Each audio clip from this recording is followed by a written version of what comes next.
There's JK.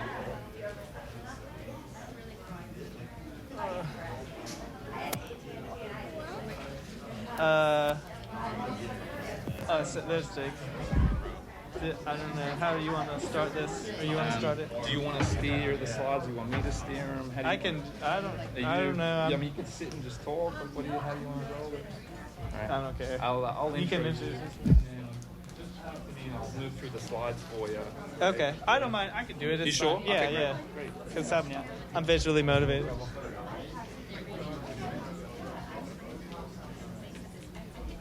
Thank you for being a bit flexible. Oh, sure. Yeah. Okay. Oh, I might have the wrong mic. Does this is it making noise out here? Way over No, there. it's out Yeah, there, sure, isn't it? Yeah, cool. All right, thanks, Joel. Yeah. Cheers. Okay. Hi, guys. So much like the Lindsay Gilpin session yesterday, this is basically just a thinly veiled excuse for me to say, wow. Look at this dude. So about a year and a half ago, I was in Tucker County with the Hub, and I picked up the local newspaper.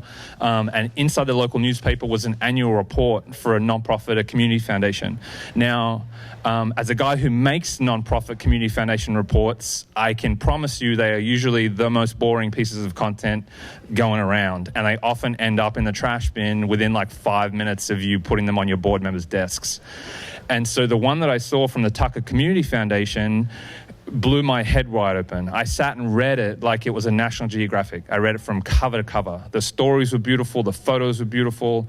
I forgot that I was reading a nonprofit foundation report, and I got to the end and I was like, who did this? And there was a tiny little thing at the bottom that said the Wolpertinger.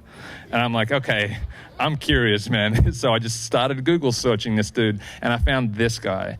This is Joel Wolpert. And beautiful Dakota and very cool Oscar. Thank you, Joel, for hanging out with us today. What I wanted to do is for Joel to show you some of his work that he does for the Tucker Community Foundation, to talk a little bit about his philosophy behind storytelling, and also to hear from the executive director of the Tucker Community Foundation is here, Robert Burns, about how they let this guy get away with this. It's an amazing display of bravery and creativity on the behalf of the Tucker Community Foundation to stand behind this as a terrific piece of creative media about the region. So thank you, Robert, and thank you, Joel. Let's do it. Right. Yeah. Thanks for coming. I guess we can go a bunch of different ways with this. I could riff on anything for any length of time, but the main things that I guess I see in it is how what started as a graphic design project turned into a cultural documentation storytelling project. And then there's, I guess, different inspirations that come from outside of this project and how they influence it. And I don't know what y'all are really interested to hear about, but feel free to pipe up with questions if you have them. I guess, so I studied industrial design in Pittsburgh, and that's three-dimensional design. And I never had any aspirations of getting into graphic design. And it came about through a race that the Tucker Community Foundation puts on, where it's a philanthropic race. And I ran it one year, and I think I won it for the Helvetia Library. And after that, Diane Hinkle, who is the development director for TCF, came over and said, like, hey, we want your help on these publications. And so I got involved in the Run For It work, and then very quickly got sucked into the annual report. And so the first one, I thought in my head graphic design was the client gives you content and you lay it out so that it looks nice. That was my preconceived notion of graphic design. And so I quickly realized that like the beauty that I had in my head that I wanted on the page wasn't going to come in that way, because if y'all have worked with, I guess, a lot of nonprofits, you don't have a lot of control over the content that you get from your grant recipients or scholarships or anything like that. So there's kind of like the information that we're obligated to report of who got scholarships, where they're from, what the grant's values were. And then we have some pictures. And so this is basically my first attempt at a really long-form graphic design project. And I think because I was a little thin on content, I ended up taking some pictures for it because I'm really more of a photographer than a graphic designer. And so this was the first year. It was a huge learning curve for Diane and myself. They had done their annual reports in-house before that. And so, yeah, you can pick those out, Dakota. Quickly after that, I realized that I was more interested in stories than just layout. And so we got into, kind of having themes. Like, so we had like this root cellar theme, and I end up ghostwriting, I think without credit, intentionally on my part, just some little snippets about how I thought, well, metaphorically, like, a root cellar, and I did this little illustration, could, relate to endowing a fund. And so it's just drawing connections. A couple of years after that, we started more into themes, and so we looked at quilts, which is, a big cultural thing around here, and this was still all driven by the images on my part, and I kind of limited the writing as much as I could. And then I read a book that really influenced me, and it's this one called New Burlington by John Baskin. I guess it's hard to tell if he wrote it or edited it, but it's almost 100% firsthand accounts from this town that vanished in Ohio. It's a really cool book because he basically knew this town was going to vanish, so he moved there for the last year of the town's life because it was going to be flooded by Army Corps of Engineer dam. And so he just met all these people in the town and got all their stories, and that's what these are. And there's some photography mixed in. And so I thought the Tucker Community Foundation represents 8 counties, and it's very Tucker County centric, as its name implies. But the idea is I wanted to learn more about the rest of the service area personally, and I thought that if I could do it publicly, then both the foundation and then their donors would also learn with me. So then, not that one, but this one, I ended up going to Mineral County, which I knew nothing about. This cover photo is from Preston County, but I went kind of a little bit like the Blackfoot idea. I just went to this place without any idea of what I was doing and met people and tried to take their pictures. And I'm not great at doing portraiture. I really like the idea, but it's awkward for me to take people's picture because I don't want to condescend, and I want to have a relationship, even if it's a really short time. And so it was just a couple days there, and it was really hard for me, but it was something I was interested in.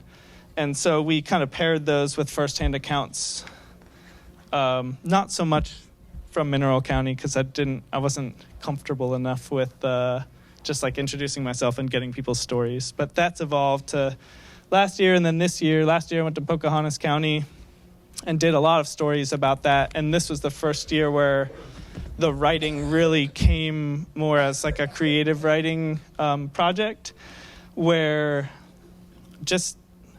I guess I embraced that we needed content, and it was going to be more interesting to hear these stories about these places that none of us know about than to try to tell some story about what we've already done.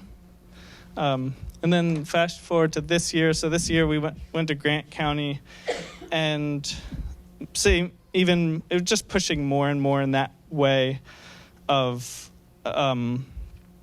collecting stories and kind of regurgitating them in a way that draws connections between what's there and what we're trying to show with the foundation work. So we end up, these themes kind of come to the surface. This is like the We Have the Power theme ended up being what floated out of this year's report. And it's a little riff on the fact that West Virginia has so many resources to export, and that's kind of how it's used by the country, but then also that we have the power as a community to make change for ourselves. So it's a little riff on that. So I don't know what else there is to say, really. This is just me going to a place, and I haven't spent nearly as much time as you have out in the Blackfoot. This was 5 days worth of immersive reporting, I guess, or story gathering. There's a lot of crazy people in Grant County, and they're willing to share. Sure, yeah. So I'm keen to hear from Robert from the Tucker Community Foundation. So, a lot of this is really non-traditional ways of talking about a community. As Joel told me too, a lot of the people featured in here don't get grants from the Tucker Community Foundation. So it's like a story of a community. I'm interested to hear from your perspective, why storytelling like this works for you guys. Like, how does this align with your mission, and why do you believe in the work of someone like Joel in such a non-traditional kind of form? Well, as Joel said, it developed over time about trying to figure out our community and the stories that we need to tell for it, because while we're a foundation, we can't cover everything in our community. And telling some of these stories are important, whether they're connected with our grants or not. We still report on our grants and what we do, but the key is to connect our other communities, such as Pocahontas County, to Grant County, to understand what that community is, how they're related, how they're not related, and how they can work together. And Joel, over time, we've decided to tell that story best versus us. Whether it's his pictures, we use videos on our website, or if it's his story writing as well, which can be a quirky nature, but that's part of the love of the item. Plus, quite frankly, because we're the only one doing it this way, we have notice across the nation for doing it, and we get wide distribution, which is also helpful to us as a nonprofit. So it's one of those things that just build up over time as far as trust between both of us, and knowing that this story was worth telling, whether it was done with this or through video. What's some of the feedback you've had, Robert, from like outside Tucker County and outside the area that you cover? I typically hear from nonprofits, so they get amazed at the stories that we're telling. It's always a matter of knowing that the annual report's always a stuffy piece. So how are you going to get people to pick it up and realize what we do as an activity? Because most people don't know what a community foundation is. Actually, let me ask this room to hold up hands. How many of you knew what a community foundation does? Yeah, kind of low here. So this is a way to explain. We're just basically a nonprofit. Instead of focus on one charitable cause, we focus on all charitable cause for a specific community. So this is a community story. And that's why we know going with Joel on this was the best thing to do, to tell our community story. And that's what everybody loves as far as a nonprofit. They never realized they could do that before. Yeah, Joel. A little point to add. Rob touched on it, but I think the big thing in our relationship is the trust that they're happy with the stories that I go to find, and that gives me a tremendous amount of freedom to go looking without envisioning what I'm trying to find, and that lets us put pictures like this in that you're not going to see in any other nonprofit publication, because what is like an artsy picture of bugs flying around a light at a pharmacy good for, other than it gives you space to breathe and that there's beautiful things everywhere. If you look at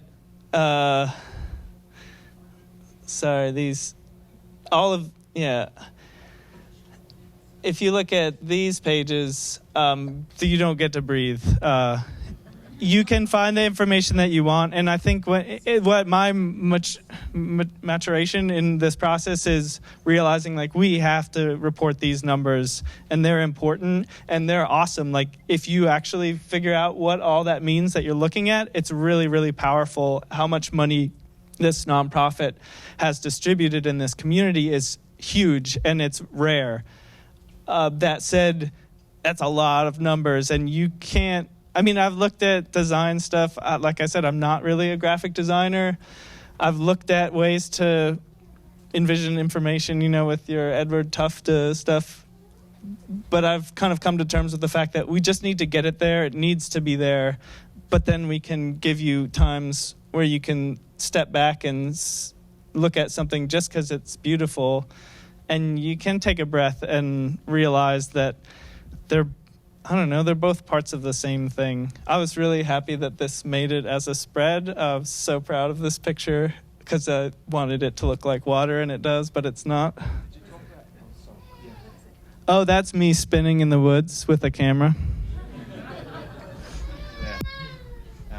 Long exposures, I like this. Talk about the photo exhibition idea. Oh, sure. We just kind of this year came up with the idea of maybe doing a gallery exhibit of the work that I've done for them as another like outreach. And I'll tell you something more about that here. But just the idea of showing this work off to the communities that we're trying to. And I mean, this publication is awesome for that, in that it's about this community.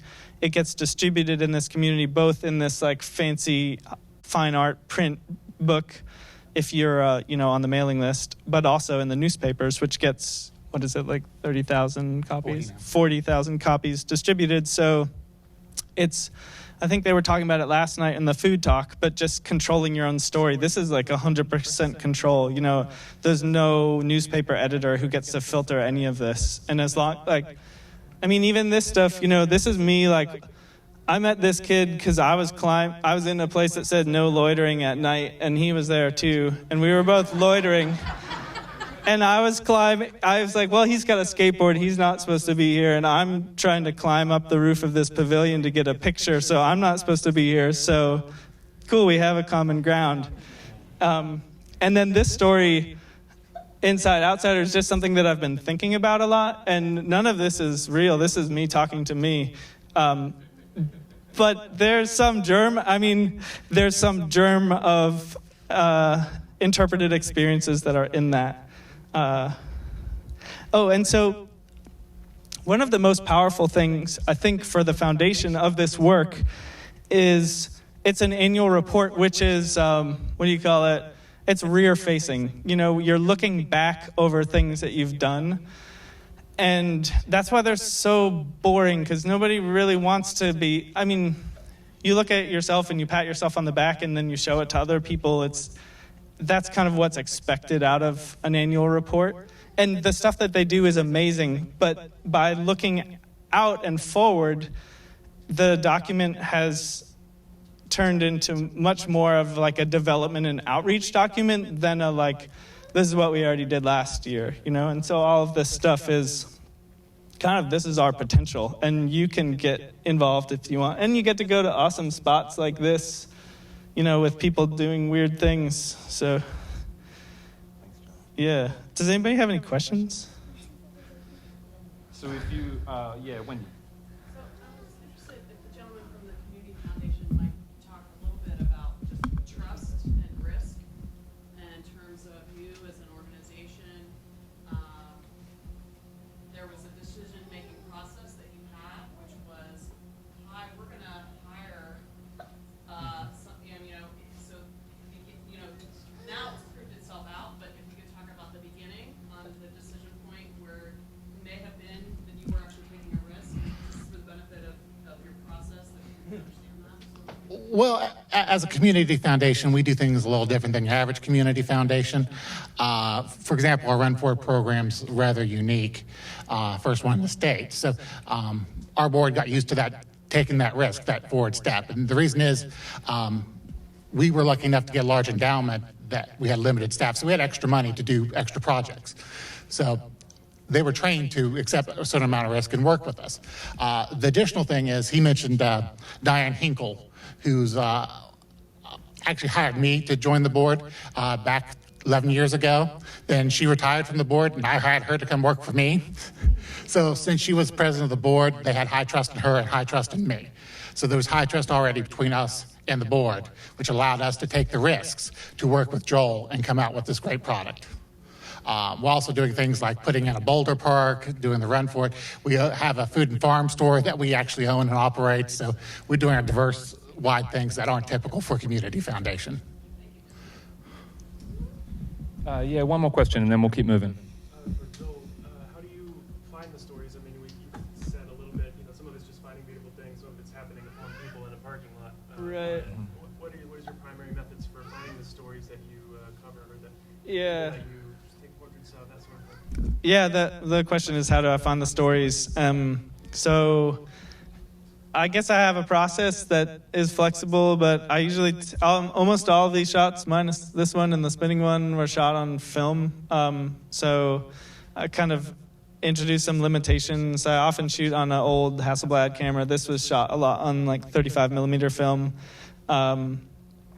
And something about that triggers the way that you want to interact with people, because you've only got 12 or 24 exposures.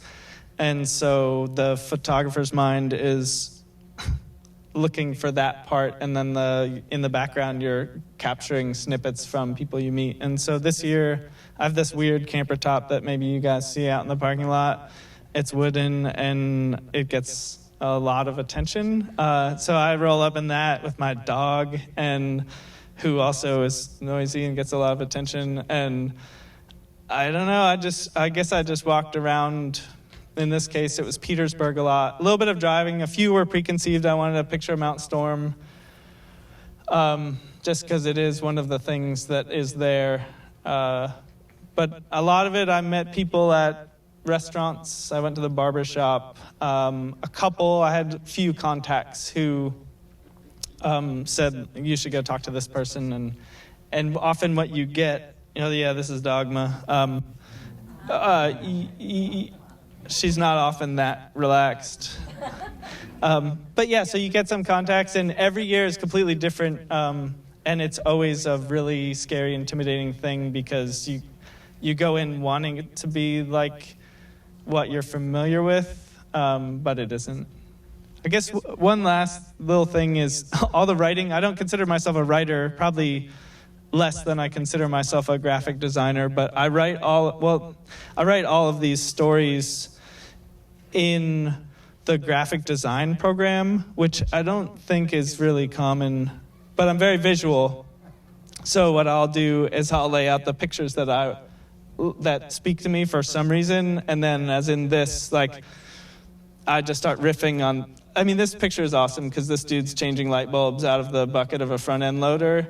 And so I started writing a formal blurb because I was trying to explain this table. But then I got into sometimes you need a ladder, but then you got to move it all around the pool to change the light bulbs. So introducing the front-end loader. It's like an awesome, innovative, quirky local solution to a problem that probably lots of people have. And then I realized this guy's in a bucket and this guy's in a bucket. And people like bucket lists. So it's just connecting things, and sometimes my riffing doesn't make any sense, but sometimes it works out well, and you can kind of feel when it gels. And the text has to work around the images, not the reverse, which is right. The case. Yeah, and then, you don't have to say I'm in Microsoft Word and I have to write 500 words. I got a text box that's 22p wide and however tall. I gotta have it end right there. That's my conclusion sentence, and I need it to be there. So it's a visual approach to writing. Cool. Thanks, Joel. Yeah. Okay, so we've got to keep moving with another session in here, which Joel is actually also a part of. So good news and bad news. So the good news is that this dude exists and he lives in Burlington. So that's good. The bad news is that nothing he said just now you can actually replicate, because it's creative genius is what it is. If you run a foundation or a community organization of any sort, fire whoever produces your annual reports, because I guarantee you this guy will do a better job for you. Be renowned, be unusual, be different. You can see the impact that it has. And it's wonderful that there is such a creative and committed person in the state like Joel. So thank you, Joel.